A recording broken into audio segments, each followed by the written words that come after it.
갈리오늘 1번 수업 시간 시작하겠습니다.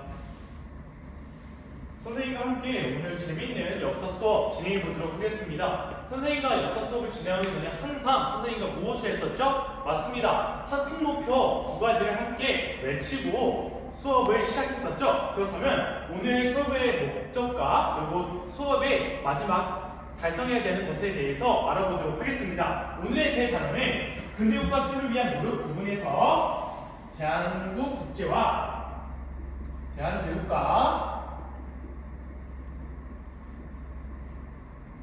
강무 개혁입니다.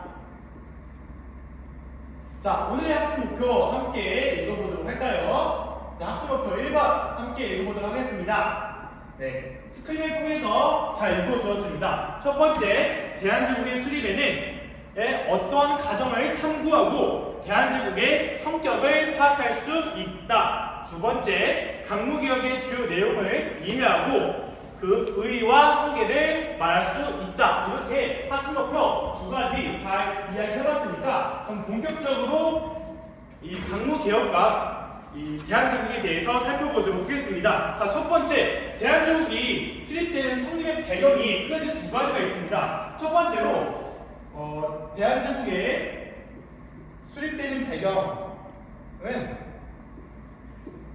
첫 번째 성립 배경으로는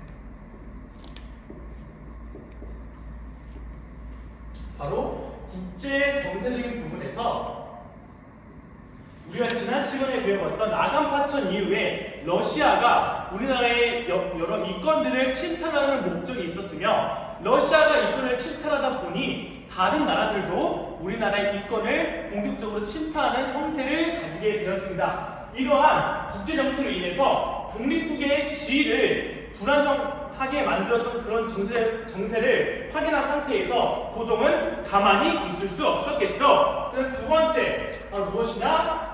국내 유생들의 여론입니다. 다른 열강들을 보니까 황제국을 표방했으니까 저렇게 강한 것이다. 그러니까 황제국을 표방해서 이제는 조선도 황제국이 되어 부국강경한 나라가 되어야 한다라고 하면서 상소를 올리게 되었습니다. 이것을 바탕으로 고종은 칭제권원이라고 해서 자신을 황제로 칭하게 되는데, 그래서 나타났던 것이 무엇이냐? 바로 대한제국을 선포하게 되는 것입니다. 그래서 이 선포되니까 바로 연호는 무엇이 됐을까요? 맞아요. 1897년에 연도였던 강무를 칭하게 되었고, 그 다음에 국호로는 바로 대한제국이라는 이름을 얻게 되었습니다. 이전에는 조선이었는데 이제 대한제국이 된 것이죠. 그렇다면 선생님이 자료 1번과 자료 2번에 선생님이 이렇게 사진자료 두 개를 가져왔는데, 사진자료를 살펴보면은 첫 번째 사진자료는 서양식 누런 황제복을 입은 고종을 볼 수 있습니다. 황제를 뜻하는 누런 빛깔의 황제복을 입고 있는 고종을 통해서 정말 대한제국이 수립이 됐구나 라는 부분을 살펴볼 수 있고, 무엇보다 이 대한제국이 수립이 되면서 아간파천에서 이후에 경궁으로, 즉 지금의 덕수궁으로 환궁하게 되면서 이제는 칭제권은 어디서 하게 되었다? 자료 2번을 통해서 확인할 수 있습니다. 찬혁이가 답변을 해주었는데 맞습니다. 바로 황구단에서 자신이 황제가 선포되었다라는 부분을 함께 살펴볼 수 있겠습니다. 그렇다면 여기서 또 자료 3번을 통해서 확인해 보도록 하겠습니다. 자료 3번에는 9번 신참이라는 이러한 대한제국에 수립되고 나서 강무개혁의 원칙이 나와 있는데 맞습니다. 강무개혁의 원칙은 옛것을 기본으로 하되 새로운 것을 받아들인다. 그러니 옛것이었던 어떤 정치체가 무엇이었겠죠? 바로 조선의 왕, 황제를 근본으로 모든 것을 만들자 해서 만들었던 법령이 있었는데 1897년 강문헌 이후에 2년 뒤에 대한국 국제가 만들어지게 됩니다. 이 대한국 국제에서 실시되었던 반포되는 배경은 무엇이냐? 바로 그 당시에 고종을 힘들게 했었던 독립협회를 해산 이후에 대한국 국제를 반포하기 시작합니다. 그러면 선생님이 교과서 페이지를 확인해 보니까 이 부분에 사료 3번 부분에 이 대한국제 1조와 3조를 확인해 보도록 할게요. 대한국제 3조 부분에는 무한한 군권을 가지고 있는 것이 황제이다 라고 표현이 되어 있습니다. 그렇다면 대한제국의 자주 독립국인과 동시에 황제 군주권을 실시하게 되어서 이제는 구체적으로 이러한 대한제국 수립 이후에 강무년에 어떤 개혁을 했는지에 대해서 살펴보도록 하겠습니다. 그러면 이 강무개혁의 내용에 대해 살펴볼 텐데, 자, 지금도 이러한 여러 정책이 정치, 경제, 사회, 문화적으로 한 나라가 만들어지고 한 정권이 들어서게 되면 여러 것이 많이 변하게 되는데, 이때도 동일하게 바로 5개 정치, 군사, 경제, 교육, 근대시설 확충 부분에서 금융제도까지 포함한 5가지의 분야에서 여러 많은 개혁이 실현되기 시작합니다. 그럼 선생님과 함께 살펴보도록 하겠습니다. 첫 번째, 정치 부분에 어떤 부분이 달라졌을까요? 맞습니다. 황제가 대원수를 하게 되고 그 당시에 헌병이라든지 여러 자신 위에 밑에 있었던 많은 신하들을 더 황제로 군림하게 되는 원수부를 설치하게 됩니다. 그리고 이 원수부를 설치하고 이후에 군사수를 증강하게 되는데, 이후에는 이제 징병제까지 실시하게 됩니다. 다음으로는 이제 군사적인 부분에서 살펴볼 수 있는데, 군사적인 부분에서는 중앙군에는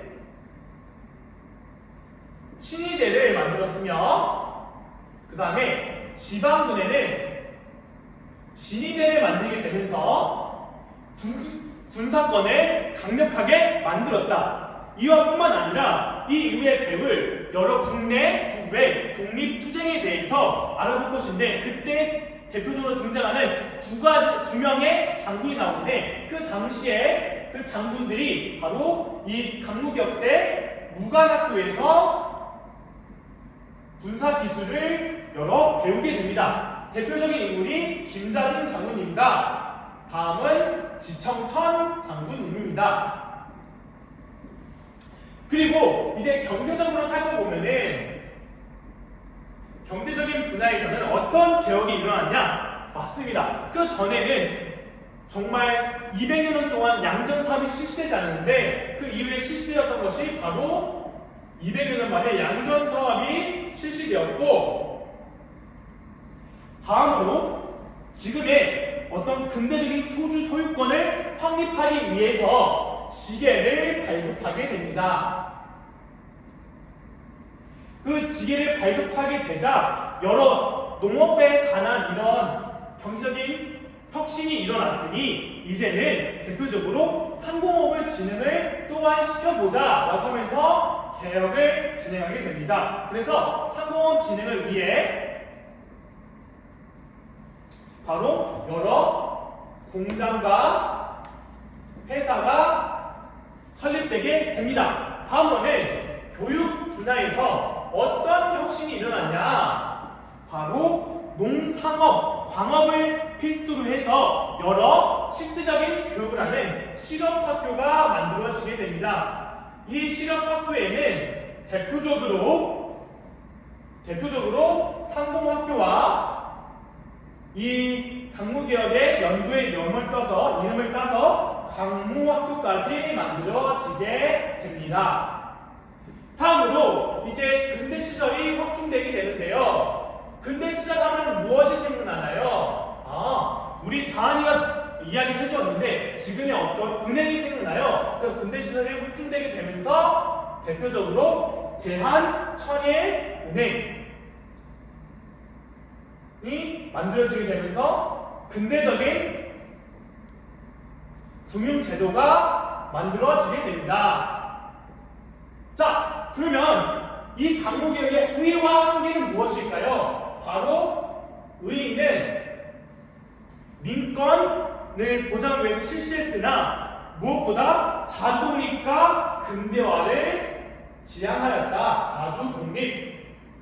그 다음에 한계적인 부분에는 어떤 한계가 있었느냐? 황제만을 중요시했기 때문에 여러 황실 치안 유지 수준에만 군사력이 머물게 되었다라는 부분입니다. 네, 그럼 다음 수업 시간에는 일제의 국권 피탈 과정에 대해서 살펴보도록 하겠습니다. 감사합니다.